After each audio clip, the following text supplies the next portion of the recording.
everybody, welcome into another XMen 97 recap and review. This is the final episode of season 1 for the X-Men on Disney Plus. So I'm your host Expat, along with my co-host Burley, the child of the 90s, and of course the expert on X-Men 97. Burley, how you doing, man? I'm doing great. How are you doing, Expat? I'm doing good, man. I'm doing good. So let's get right into it. So I got a bunch of questions for you as usual. So yeah, this final episode, so what were your initial thoughts on the finale, and did it meet your expectations, Burley?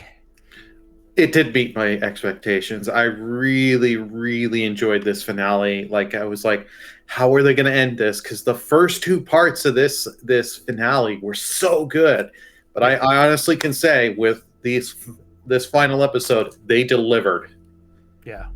So how did you feel about Magneto's actions in the episode? So especially with the blackout and then the asteroid. So do you think his character development was handled well in this season? I would say it was handled very well throughout, not just this episode, but overall all of this season. You really feel with Magneto, with everything that he's gone through. Even if you haven't watched the previous show and you only watched X-Men 97, all the emotion and everything you see throughout this season, I think they did an awesome job with it. Yeah. And let's switch over to Wolverine. So Wolverine's injury, was a major plot point. So how do you feel about Magneto ripping the adamantium out of Logan's bones? And do you think his recovery was portrayed realistically in the final episode? The recovery, I like that it isn't. He's back up and at it. You see him there. He's sitting there recovering, because he does have that healing factor. But that healing factor is put on work. We've got him sitting there resting. I wish we would have got a little bit more time on this, but I know for season 2 we are going to get more on this. So I'm really interested to see how they're going to do it. And boy, oh boy, did we get some cameos, Burley? I mean, I loved seeing Daredevil. So it's like there were so many cameos in this episode. So which one surprised you the most, and why do you think they were included in the finale? The one that surprised me the most actually was a more of a subtle one. It was actually Peter Parker and Mary Jane Watson. You saw them, and they looked exactly like they did from the 90s Spider-Man show. So that was really nice, because I would have thought they would have had Spider-Man up there webbing up some enemies, but you didn't. But it was just nice to see all the different cameos, like you said, Daredevil, Cloak and Dagger. You had so many quite a few of these are all from shows that were in the 80s and 90s that Marvel did. You had Iron Man. So it was just really cool to see, and it really does show you, even though this is the X-Men, it is still part of the Marvel universe. They have all these characters are there, and we could get them coming back for future seasons. Yeah, that Iron Man, that classic Iron Man, that was really cool too. So yeah. Okay, so let's switch to the villain. So what were your thoughts on Bastion as the big bad of the season, and how do you feel about the showdown on Genosha and the involvement of Mr. Sinister in this season? Bastion, I think they did a good job with Bastion. Like I said in earlier episodes, Bastion is a character I'm not familiar with, but they did do a good job with him, and I have looked a little into him, and I say they did him very well and portrayed him well from the comics to the show. Mr. Sinister, they did a good job, but I kind of glad they didn't focus too much on Sinister. Like, if you watch the 90s, the original show, Mr. Sinister has a huge part of that show. He's in it quite a bit. So it's kind of nice that they didn't focus on him, but they got the core of Sinister. They used him well enough. Yeah. So the destruction of Asteroid M led to the unexpected time travel twist. So what did you think, Burley, about the X-Men being sent to different time periods, and how do you think this will impact season 2?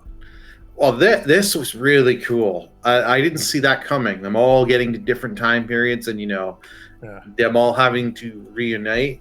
How this will impact season 2 is you now have them trying to get back to their time period and get back. Can they all reunite and get back together? Right. Right. And this is going to be interesting. And you have characters like Scott and Jean are in one timeline. Another timeline, you have Rogue, Beast, Professor X, and Magneto. And that timeline very interests me. Yeah. With a certain character they're setting up and teasing. Yeah. Yeah. And then finally, the post-credit scene. So the post-credit scene hinted at Gambit's possible return as one of Apocalypse 4's horsemen. So how do you feel about this potential storyline, Burley, and what do you hope to see in season 2 for that? Yeah, that was really a nice little tease, because Gambit actually has been one of Apocalypse's 4 horsemen before. Yeah. I can't remember. I think he was War. If I'm wrong, let me know in the comment section, obviously. Yeah. But so that's nice to see, because it was like, with this time thing, you could technically bring back Gambit. So that'd be interesting. And with the whole Professor X thing, from where their timeline is, they run into Apocalypse before he's fused with the ship. You get Unsubonur. Yeah, is his name. So that's really, because I'm always wondering, is like, are they going to bring back Apocalypse? Because he was such a big part of the original show too. They had him out quite a bit, and Apocalypse, especially in that '90s show, he was so good. That's the best version of Apocalypse. So I cannot wait to see, with how well they did the characters in season 1. You're bringing back Apocalypse, a great villain. Right. I cannot wait to see how they use him in season 2. Please bring back the showrunner. Seriously, yes. He knocked it out of the park. Like, yes. Like, yeah. I mean, this season has been so successful, and it's rejuvenated a lot of people's interest in Marvel again.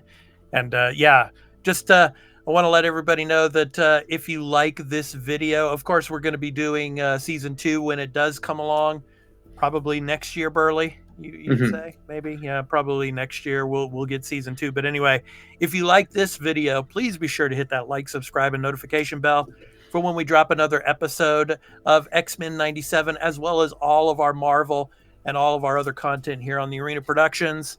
And please let us know in the comments what you thought of the final episode of season 1, as well as all of the other episodes in season 1, and your overall take on the season. We'd really like to hear from you. So anyway, I've been your host, Expat, along with my co-host, Burley, the child of the 90s, an expert on X-Men 97. We hope to catch you in the next recap and review episode when season 2 begins. And of course, before season 2 starts, we'll probably have a little show kind of talking about our predictions for season 2. So stay tuned for that when we make that for you. So anyway, take care, everyone, and we hope to catch you next time. Peace out. Bye, everyone.